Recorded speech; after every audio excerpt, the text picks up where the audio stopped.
Now, Thabiso, we've seen the face of various sectors in South Africa change as we go into our 25th year of democracy, if I can call it that. And one of those has been the financial services sector. You used to, in South Africa, you think financial services sector, you think about older white men in suits. But the demographic in South Africa has changed, and so has the financial services sector. Why, however, are you saying that people are still not putting the trust of their financial advice and their savings and don't feel like they can trust putting that in the hands of a black company such as yours?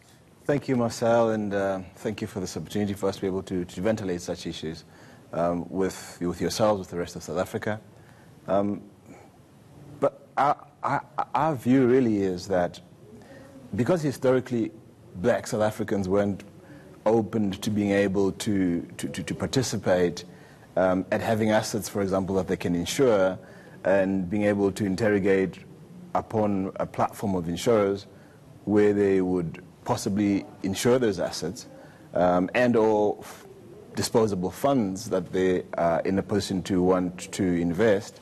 The safest option was always the historic brokerages that they have known that have been the biggest brokerages in the country.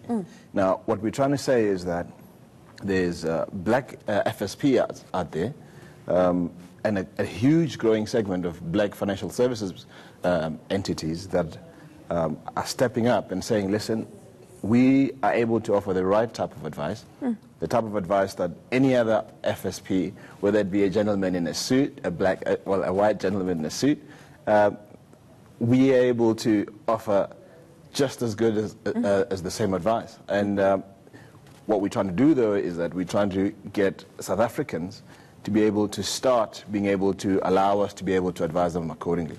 And it's not going to change in a couple of weeks, in a couple of months, in a couple of years, and that's why we've started this campaign to conscientize South Africans to say, listen, there's black FSPs out there, there's white big brokerages that are out there that are doing very well, there's very strong black brokerages that are here saying, South Africa, give us a shot and let us take care of your needs. Now, you say there are black businesses out there in the financial services sector that can give as good a service as any other company out there. Would you go as far as saying that you can almost give a better service because you have a better understanding of the needs of a black South African? I mean, anecdotally, amongst my various circles of friends, we often speak about how you need to explain to people, yes, these are the things on my budget, and then this is X amount that I also need to give to my family to take care of things, as we anecdotally call it, black tax. Correct. So would you say that you could almost give a better service because you have a better understanding? You know, Marcel, this is debatable and stuff that we talk about amongst ourselves, that, you know, for you to be able to understand the culture and the risk, for example, of a specific segment, you need to ought to have lived amongst that segment. You ought to be able to have been that kid that grew up in the location and having been able to understand the culture, the risk culture, how people take care of their assets and how people live their lives, that you're able to, as it were, bespoke products that will be able to speak to that segment. So most risk classes ideally should be packaged in line with the consumer in mind, but being able to, as it were, bespoke to that consumer. And you're absolutely right. Because we grew up in the locations, because we grew up understanding our own people, we're able to also advise on risks and ways to being able to target and look at investing in a black child's view, in saying, listen, I know that I'm earning the same amount of money as Steve down the road, but because I still have to take my cousin down to pay for my cousin's varsity fees, take care of my grandparents, really my disposable income for me to be able to invest is now really not X. And I shouldn't be kicking myself because Bob down the road is able to invest a whole lot more of a chunk of his income than what I am. Yeah. But then it's more a case of saying, how do we then smartly get you to be able to utilize it? How do you get you to be able to speak to brokerages such as ourselves to be able to advise? And in most cases... And not feel alienated. Absolutely. And Marcel, in most cases, the advice that we give is essentially funded and paid for by the insurers where we place your risk.